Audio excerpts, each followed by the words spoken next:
So we've talked about the if keyword before to perform certain statements based on an expression that you type in brackets. I want to talk to you now about the switch statement. So let's get started on that. Now firstly, I just want to ensure that you've configured IntelliJ correctly. So go into Configure in this opening screen of IntelliJ before you've got a project open. Click on Configure, go to Project Defaults, and click on Project Structure. And you want to make sure that this override is set to 8. And that's because we're actually going to be using features that were introduced into the version 7 you can see on the screen there. But for future reference, because we are ultimately going to be using Java 8 features, we're going to set that to 8. So make sure that's set to 8. And create a new project. We're going to call it Switch. So I'm going to select the standard defaults here. I'm going to call it Switch as I mentioned.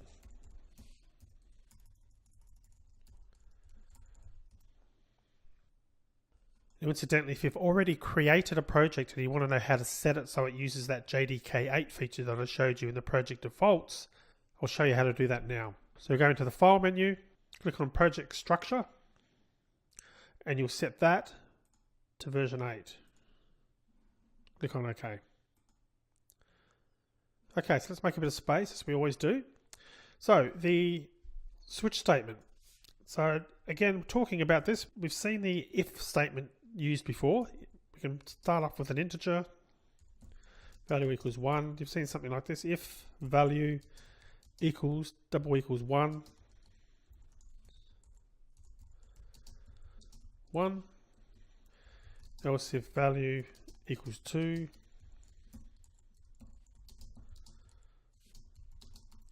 else was not 1 or 2. So you've seen a simple example there, and if we run that, in this case we should get the value 1, and we can change that to a 2 and run it again.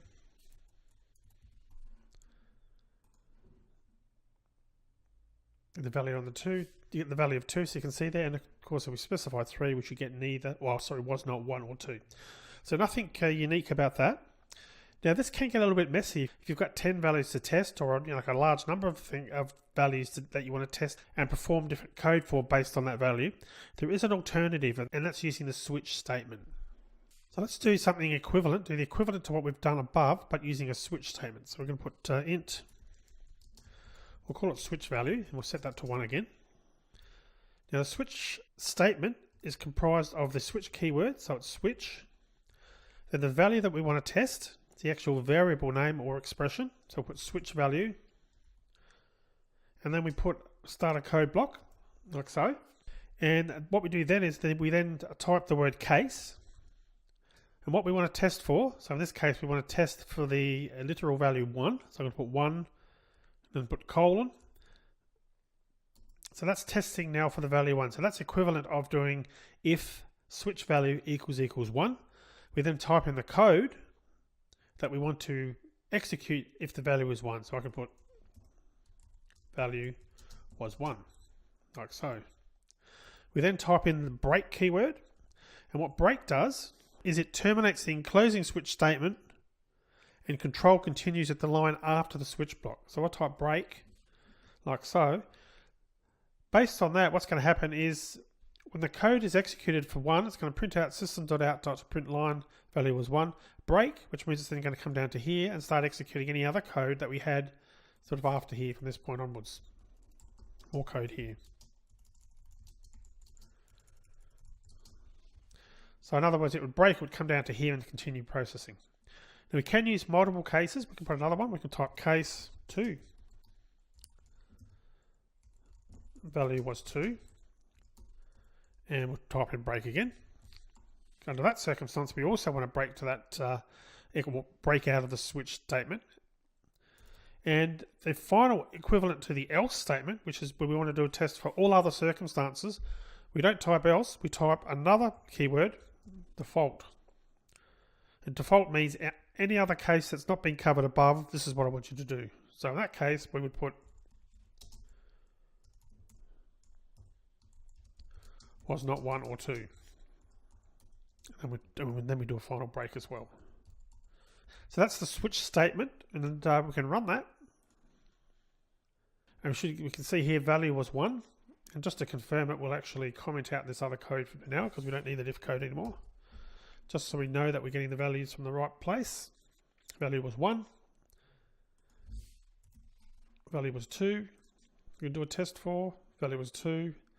And of course, value was 3. That's good. So you can see that that's all working. So that's the switch statement.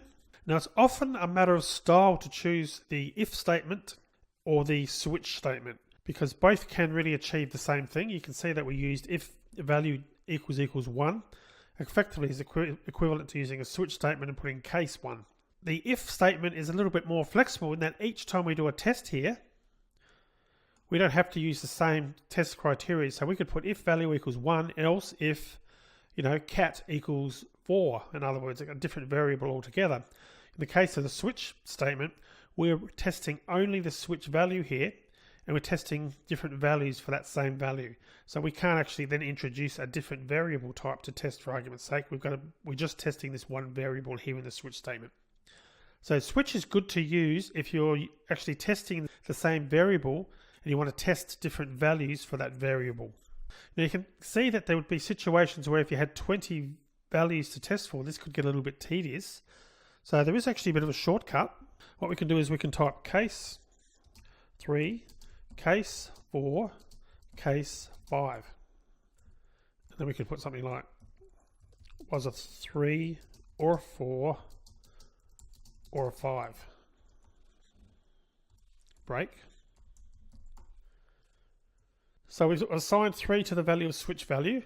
Previously that was not 1 or 2, but now that shouldn't hit this default because we've added a case here for the number 3, so it should actually execute in there. So if we run that, was a 3 or a 4 or a 5. And of course, if you wanted to know what the value was, if you wanted to do some calculation in here, we could put something like,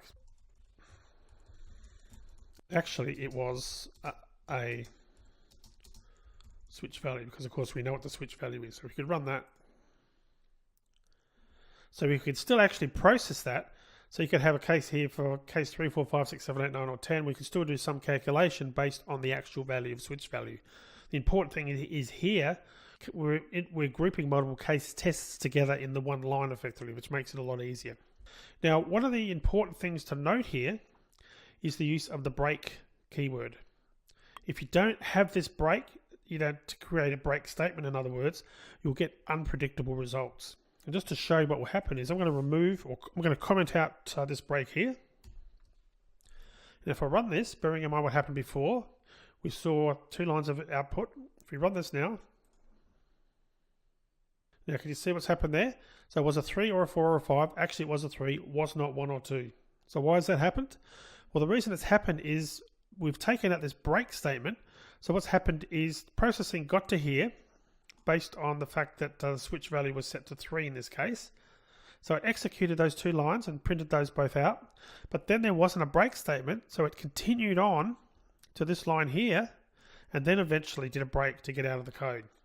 Consequently, you can see that breaks are vital to close off your case comparison, your case test, if you will.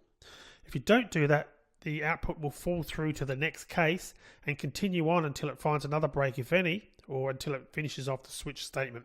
So this is a common error that you'll find in code, that forgetting to put a break, you might have everything else correct and you'll find you'll get really weird, unpredictable results, because you might be assuming in this case it's only going to execute this code, but it's moved down and executed that other code.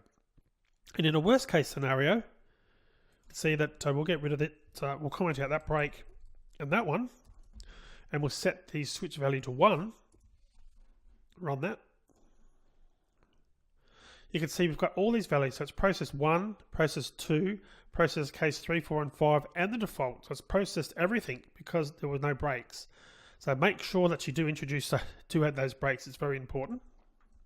So I'll just add those back. And we'll run it again to confirm it's working again. Oops, and I undid that, so I should make that a 1 again. Value was 1, so you can see that it's now working with the break statement. Technically speaking, this last break, because it's at the end, it's the last thing that we're testing for. We could take that out. And to be precise, we can put here was not 1, 2, 3, or 5, since we're testing for those above now. That will work. oops, 3, 4 or 5. That will now work because it's the last line of the switch statement anyway, and then it will break out. So technically you don't need that one there, but it's always good to be precise in your code. So I recommend you leave that in that circumstance, because it's just very clear that what you're trying to achieve, and possibly a programmer who's perhaps new or doesn't know a lot about your system might look at that and go, I wonder why I didn't add a break there. So it's just introducing a question you don't need to be introduced. So I would suggest you always add breaks anyway. So with older versions of Java, we were able to use, here for this switch value, we're able to use the primitive types byte, short, char, and as you can see, I've used int here as well. Okay, so that's the switch statement. And what I'm going to do now is just set you a challenge. We'll go through that challenge, and I'm just going to finish off and just show you another little scenario with the switch. I just mentioned that the switch statement can be used with 4 primitive types: byte, short, char, and int. So let's do a challenge based on that. And here's the challenge.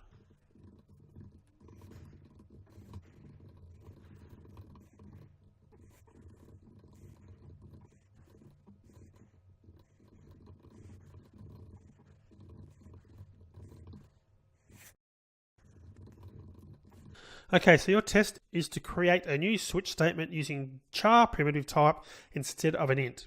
So you need to create a new char variable and set it to some value.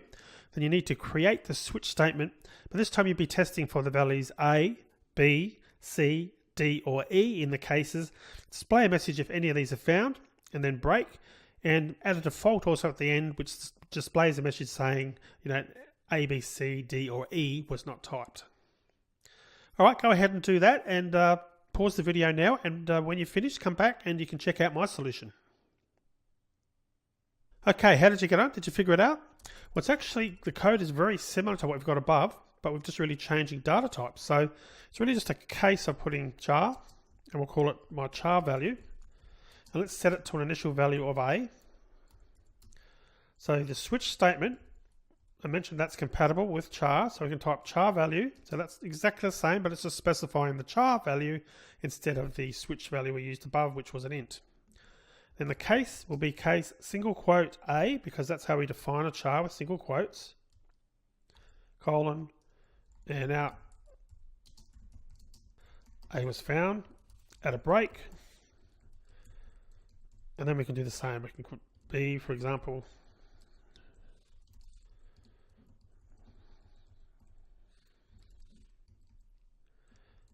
and if we wanted to, we can also then put case C, D, E in single quotes.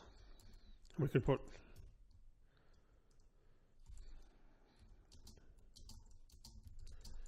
and we're just going to put whatever it actually was found and print it. We're going to break. And whoops, I need to use the case keyword again, which I forgot to add there. Case, like so. And we'll put a break there. Then our default will be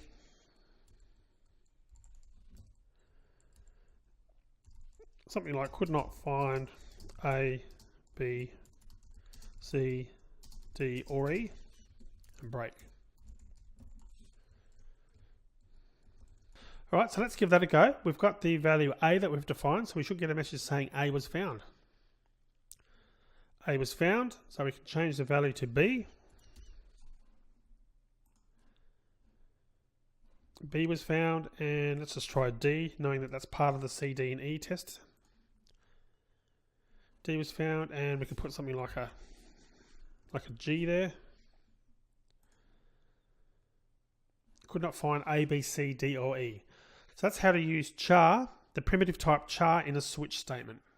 Now lastly, before we finished, in Java JDK version 7, Java version 7, they added the capability of using a switch statement with strings. And that's why at the start of the video I wanted you to check to make sure that you'd selected the right type there, because if you haven't, you'll get an error at this point. So do refer back to the start of the video if you get an error at this point trying to get this switch statement to work. So we can also do something like switch month equals January.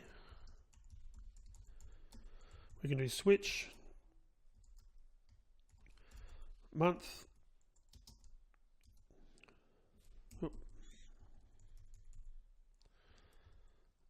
like so, and we can do a case.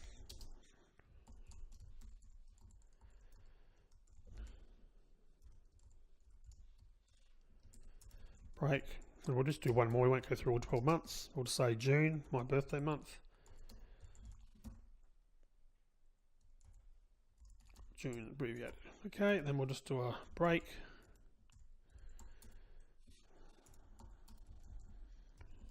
Default is not, we'll just put not sure. Okay, so if we run that, January report we're being returned there, and we can do a search for June, or enter June I should say. We get June, and if we put something else, some random characters, not sure. Okay, so that's working, but there's a bit of a problem here. What happens if we type January? And you notice I've typed that all in lowercase. We run that, not sure. This is because technically the string January in lowercase with a lowercase j as the first letter is different to the string January with an uppercase j. And we saw this a little bit earlier on with primitive types when we're looking at ints and doubles and so forth, how there are differences. So you need to be precise here. Computers are precise, so you really need to make sure you test this correctly. So how do we get around this problem of making sure, because obviously we wouldn't want to do a case statement to put something like, you know, case January, a case January, you know, case, you know, January and so on. We don't want to be doing that to test for every possible scenario and every possible combination of upper and lower case letters that would type. That would be like a crazy amount of work and would really blow out the code and wouldn't be a good solution. So the way we get around that is we use the method that's included with the string called toLower. So what we do is we change our test, we put to lowercase. So I'm typing .to lowercase. You can see there's a to lowercase. If I enter that there, that's actually a method that is part of the string class. Now I know I've talked a few times about class and said that it is coming, and it is certainly coming, but we really need to go through some of these basic points first before we start looking at classes, which is some of the more advanced features of Java. So for now, just think that toLowercase is a method that is part of Java attached to the string class, which enables us to perform some functionality. So what that toLowercase does, it just converts the entire string to lowercase. So if we enter something like January, so if we enter that and actually run this, and then we make sure that our tests, we're actually testing for the lowercase version now. And the reason we want to test for the lowercase is in this line here, we've converted it to a lowercase. So we actually said, from this point on, I want the switch statement to be whatever was typed into month, but all in lowercase. So therefore the cases are only going to work if everything's entered in lowercase. So first we'll confirm it works, and I'll just show you what would happen if we didn't do that. So you can see that January is now working, and I can put something like, you know, really any combination of letters, it's going to convert everything to lowercase. So you can see that that's working. But if we didn't put a lowercase test here, if we run it, we'll find that that doesn't work. And that's because this has got an uppercase letter, but this test is all in lowercase. We've converted that all to lowercase. So obviously you need to make sure that you're actually testing the lowercase. So that's a method that's part of the string class as I mentioned, and we'll be talking more about that later. And it's got lots of actually different methods of string class. It's really very, very versatile. We could put to uppercase, in which case we'd have to do a test all in uppercase. So run that. You can see that it's working. So that's the switch statement. I suspect you'll use that reasonably often in your code. It's something that you'll see in a lot of Java code. It's very common to use, very versatile. So that's it for this video. In the next video, we're going to talk about the for statement and figure out how to provide looping capabilities for our Java code.